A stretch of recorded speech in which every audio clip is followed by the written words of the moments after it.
all of that. Looks like that light is a-glowing, so let's get going.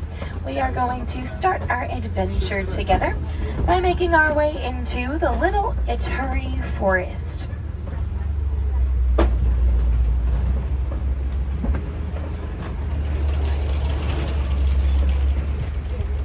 So right off the bat on the right-hand side, those are the okapis. Now you might think that the okapi is related to the zebra, since they do have their black and white party pants on. But okapis are actually the only known relatives of the giraffe. Now it's really tough to see, but if you look in the brush, do you see some of those horns sticking up? Those belong to the bongos. Some are laying down there as well. Now bongos are known as the ghosts of the forest, since they camouflage really well with their surroundings, as we definitely got a prime example of. And then to the left, there's another antelope called the greater kudu. I can tell that all of these kudus are female, since they do not have any horns on the top of their head.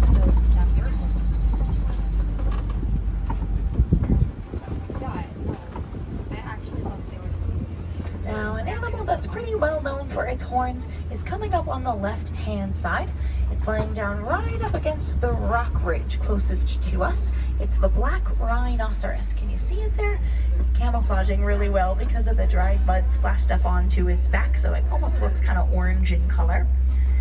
Yeah, the rhinos love wallowing in the mud since it acts as a natural sunscreen and bug repellent for them. Now, as of 2015, there were only about 5,000 black rhinos left in the entire world, deeming them a critically endangered species. But because of passionate conservationists like all of you, we've been able to double that number. So now there are about 10,000 left, which is a really big beacon of hope and a step in the right direction. And now to the left, those are the saddle-billed storks. Usually they are found together in pairs, just like that, since they mate for life. Couple goals, right? Adorable. But we are now heading out of the forest, and we'll make our way into the next part of the reserve, the Safi River. Now, some of the animals here at the Safi, they do like to play hide and seek with us in the water. So we might have to look for a little pair of ears or a nose sticking up. In the meantime, though, I do see some pink-backed pelicans. Those are those grayish looking birds sitting on the ledge to the right. Despite their smaller size, they do still have a pretty large wingspan of roughly 8 to 9 feet wide. And then over to the left, there's a group of Nile hippopotamuses in the water. Hippos will usually spend about 16 hours of their day in the water on average. They can even sleep completely underneath the water, as some of them are doing there, since they can hold their breath for about 8 minutes at a time. So at nighttime, that's when the hippos will usually leave the water in search of their food. Hippos can travel up to 6 miles looking for a good food source, and once they've found one, they can consume up to 100 pounds of food in just a single evening. But I've heard there's another animal that you can usually spot here at the Safi. I think I see him on the left-hand side. It's the Nile crocodiles. Now, crocodiles are very powerful predators. Using their jaws, they are able to snap the bones of their prey. But of course, the crocodiles do have a softer side too, though. They're really great parents. The Nile crocodiles in particular do a lot of work to set their young up for success. One example of this is that if the babies are having a hard time hatching, mama crocodiles will rattle the eggs around in her jaw in order to help the babies out and to make the hatching process easier for them.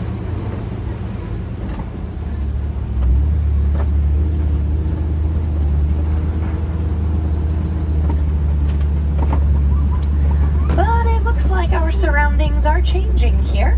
Since I'm seeing some more trees and some more brush, that's an indication that we're making our way into the African savanna. And speaking of trees, to the right, that's called a baobab tree.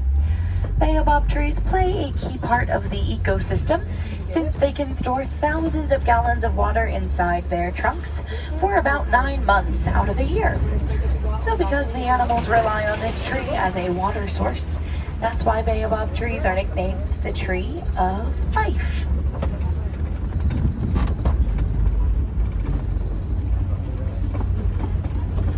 Now, it looks like the first animal that we'll see on the savannah are those fan favorites to the right, the Maasai giraffes. So these giraffes are probably migrating to find a new food source. Food is definitely the #1 priority for the giraffes, since they spend about 16 to 20 hours of their day eating. So this leaves them with only about 30 minutes for deep sleep. But the giraffes do still take frequent naps throughout the day. Their naps just aren't super long though.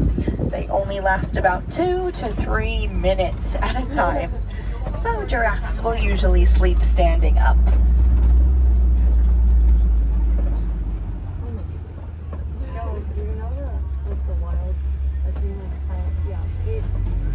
Now I think we are approaching a cave over on the left-hand side. Not seeing anything in that cave, but I think there are some painted dogs. So they're laying down all the way toward the very back, kind of at the base of those really tall rock structures. Can you see them? They're having a little cuddle puddle there. So the painted dogs get their name for the beautiful painted patterns that they have on their coats. Although they are definitely super adorable as they nap together. Don't let the cuteness fool you though. They are excellent hunters. They have a higher hunting success rate than a lot of big cats here on the savannah. And also to the left, also toward the back, those are the sable antelopes. Sable antelopes are the official emblem of the Harambe Wildlife Reserve because just as they are very protective over their herds and their young, we are protective over the animals here on the reserve.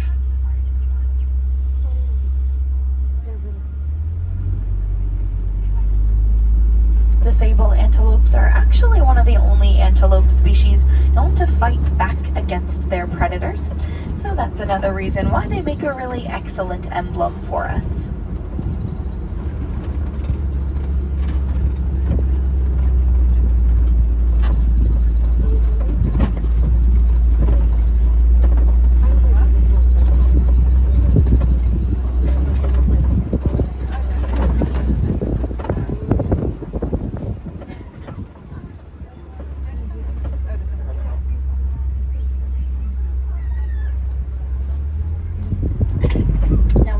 Approaching those giraffes once again. I think this one might be taking a little drink over on the right-hand side.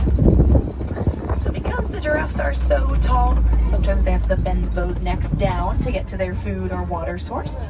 There are also some zebras all the way toward the back corner near the tree line there. Of course, we know the zebras for their beautiful black and white stripe patterns. But did you know that every single stripe pattern is completely unique to each zebra?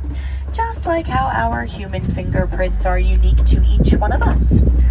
Same goes for those giraffes. They also have a unique pattern. Of course, instead of stripes, they have jagged and irregular spots.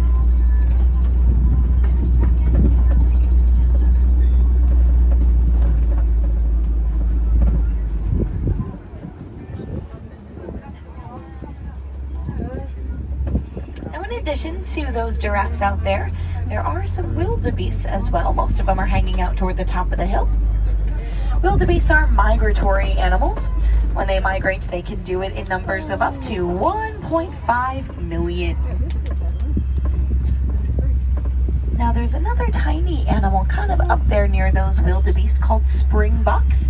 They definitely contrast our very tall Maasai giraffe friends, since springboks only grow to be about 2 feet tall. Whereas the giraffes are the tallest animals on the savannah. We're going to get an awesome perspective of just how tall they can grow to be here. So once those giraffes are fully grown, they reach heights of about 20 feet. And as we got to see, that's about 2 feet taller than these safari trucks. So it really works out for those giraffes that they are so tall, since they usually will grab food from the very tops of the trees. Now, in order to reach the tall leaves on the trees, they do have to stretch those beautiful long necks up, and sometimes they stretch their tongues as well. A giraffe's tongue is about the same length as our human forearm. That's from the elbow to the wrist, or roughly 18 inches. But now it looks like the good luck that we've had so far is going to continue. I'm starting to see an African elephant up ahead on the right-hand side. So if this elephant is hanging out all by himself, that's a pretty good way to tell that he is a male. Male elephants tend to live a solitary lifestyle, whereas the females will live in really large herds or groups together, and that's where they raise the young.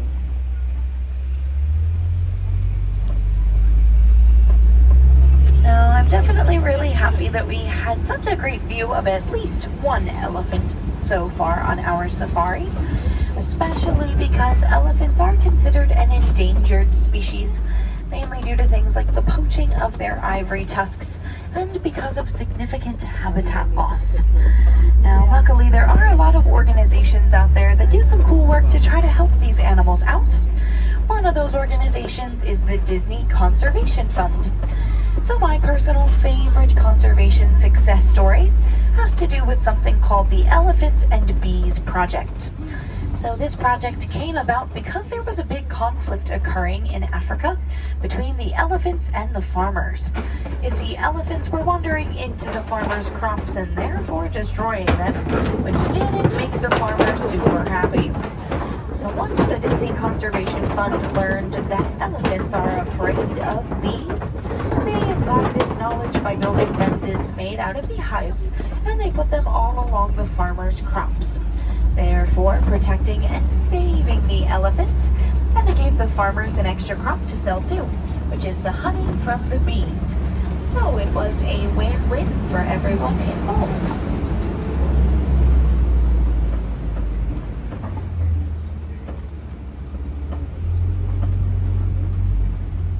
If you look to the left, there is at least one more elephant out there. You might notice her using her prehensile trunk to enjoy some food. So prehensile, what does that mean? It's a big word that just means finger-like. So meaning elephants can bend and stretch their trunks in any direction that they choose. So elephants often like to use those trunks to drink and to splash mud or water up onto their backs as well. Starting to see another one out there, kind of in between that cluster of trees.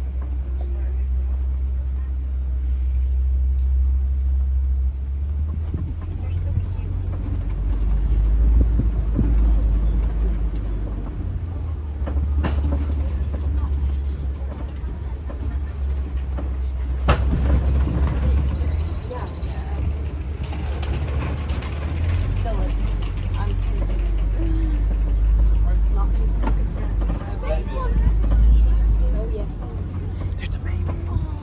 So there's another great view of these female elephants. Now, another behavior you might notice out there is that the elephants are flapping their ears back and forth a little bit. African elephants have prominent blood vessels behind their ears, which act as a cooling system. So when they flap those ears, it allows them to lower their body temperature by 15 degrees. Wouldn't that be nice if we could do that on hot days too, right?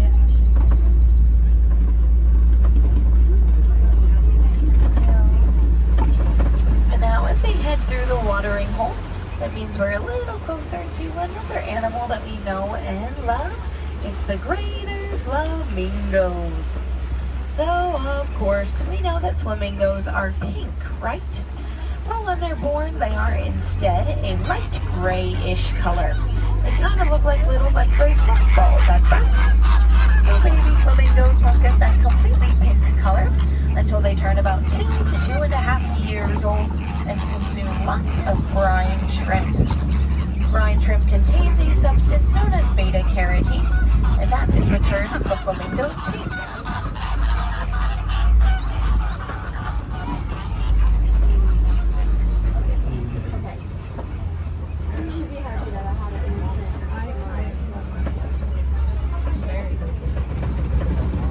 As we head into the eastern part of the savannah, looks like there are some white rhinoceroses here to say hello. So on the left-hand side, they're up in the back corner, taking a little nap there. Now rhinos are another large animal, weighing in around 5,000 pounds. Now despite their impressive size, they can still charge up to top speeds of 35 miles per hour. And rhinos are also some of the largest animals that are able to gallop, meaning that all 4 of their legs can be off the ground at one time.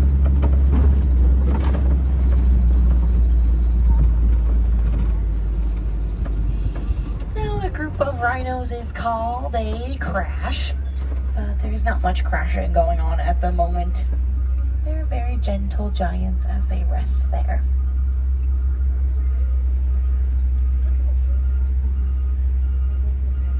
Now, of course, the rhinos are not the only animals that are known for their speed around here.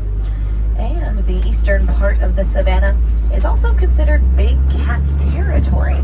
So let's keep our eyes peeled to see if there are any cats for us to spot on the left-hand side. So I see a cheetah over to the left. It's all the way on the left-hand side, kind of in the bottom left-hand corner there, laying down. Now cheetahs are amazing. They are the fastest animals on the savannah. From a standing position, they can reach top speeds of 60 miles per hour in just 3 seconds. So when they reach that top speed, they use their tail like a rudder on the back of a boat in order to help them maintain their balance and to control their steering. And as if the cheetahs couldn't get any more adorable, they are the only cats on the savannah that purr.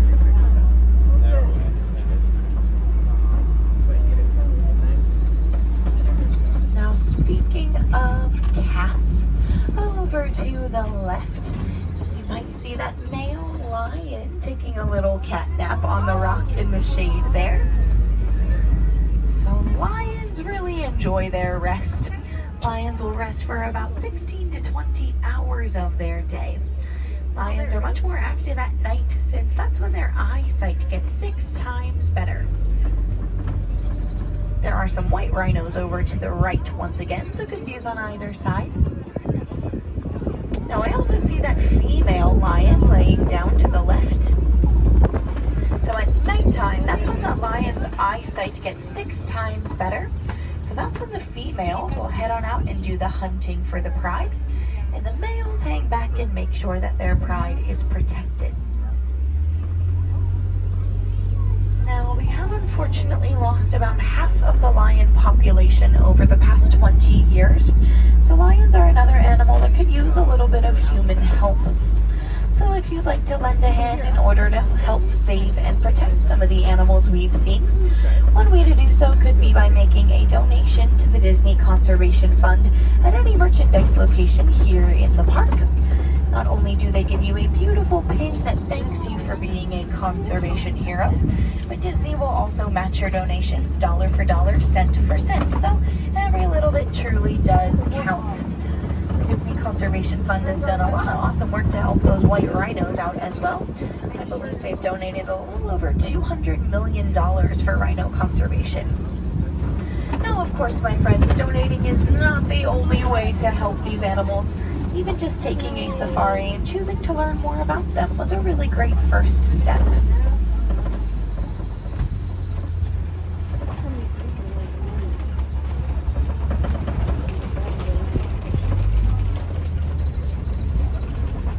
We are now heading into Magadi Glen, which is where our reserve warden hangs out from time to time. And the warden recently domesticated some Nigerian dwarf goats. So you can see some of them on the top of the hill to the left. Others are on the warden's roof. Now all of these goats, they are fully grown. That is as big as they will get. So although Nigerian dwarf goats are relatively small in size, they do still make a big contribution to the reserve, since they provide our reserve with milk and cheese. With those sweet little goats, that does mean that our adventure together is coming to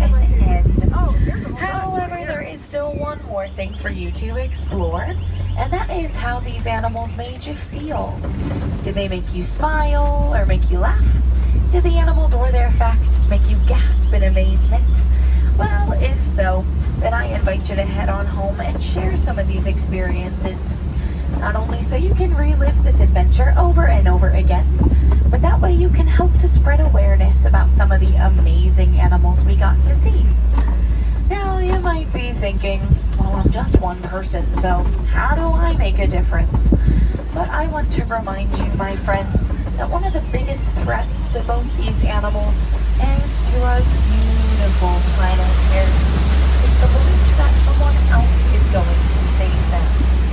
But with that being said, whether you choose to make a donation, have a conversation, or even just by showing these animals some appreciation, you truly do have the power to keep these animals here for many, many generations to come. And now I will get you back to the village of Harambe in just a moment.